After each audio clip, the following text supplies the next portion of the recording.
you could find out. Shawty bad, but I don't need her right now. Why would she busy cooking in my hideout? She a girl, but she chilling with me somehow. Nah, stick with me and you could find out. Make up. Idaten Death is not only piece, it's an underrated gem of an anime, and I honestly wasn't ready for what I got from those 11 packed episodes of beautiful animation, a banger opening, plot that rattled my brain for hours, and a hunger for more without knowing where to go next. But first things first, I should share with you the basic premise around the story. Idaten Deities follows these godlike beings known as Idaten, whose purpose is to fight demons capable of destroying the world if left unchecked.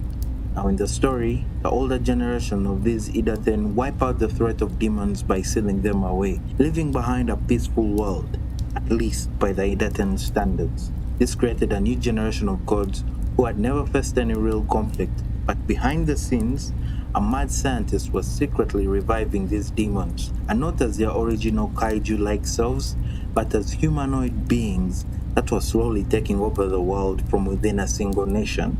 Based on the setup, you might assume it's another straightforward demon fighting story, the kind that you've seen in plenty of other shonen series, which is not far off, but I feel like this show is much closer to a sign-in with deep, dark, and flat-out not safe for work themes that will definitely be off-putting for some people.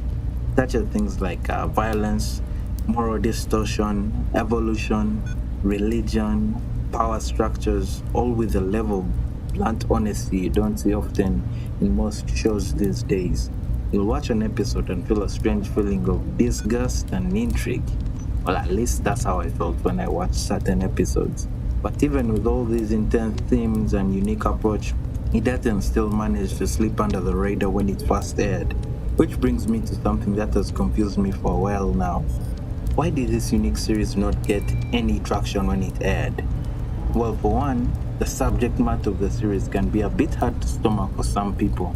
But I think the biggest reason is because it came out in 2021, which is a year with a lot of banger anime.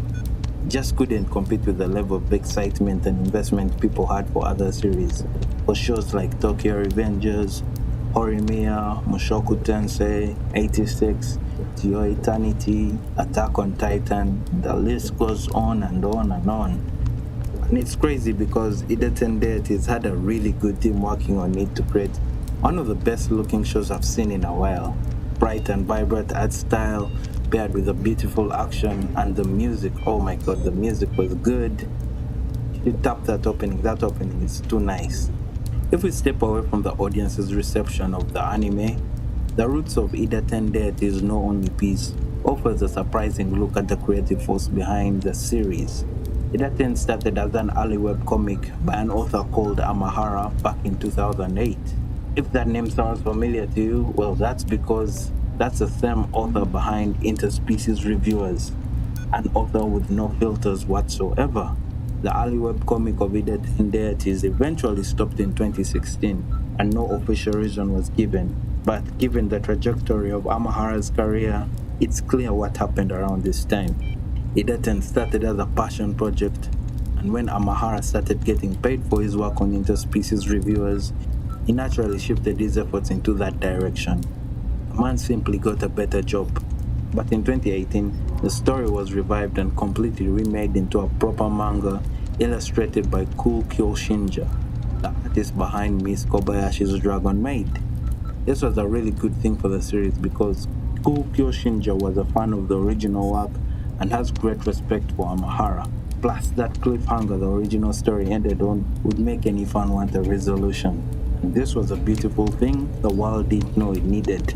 Amahara's unfiltered writing paired with the style and the fun investment of Cool Kyoshinja, a match made in heaven. Then Studio Mappa adapted the remake into the 11-episode anime that dropped in 2021. The anime didn't finish all the story material because it caught up with the manga when it was still airing, and that has left us in a state of limbo. So right now, the state of the franchise is mixed. For one, the manga officially ended back in 2024, the whole story is complete. So if you decide to pick up the series, you're not jumping into something that will leave you hanging forever. Plus, the anime is really good and is a nice proper gateway into the story. But then again, the anime only covered part of the story and it ends at a really, really nasty cliffhanger. So if you're an anime only, that's gonna hurt. And as of now, there's no talks of a season 2.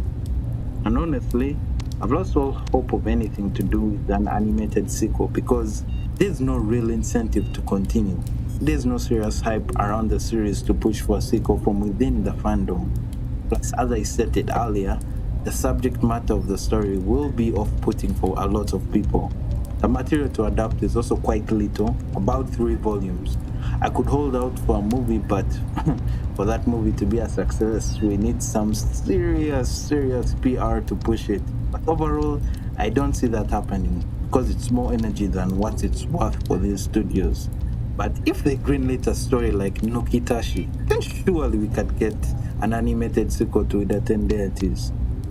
Anyway, if you enjoyed this video, help out and leave a like and sub to the channel, trying to get to 10,000 subscribers by the end of next year. And if you do that, I will monetize this channel and sponsor my bad habits, also bringing you the best videos I have to offer.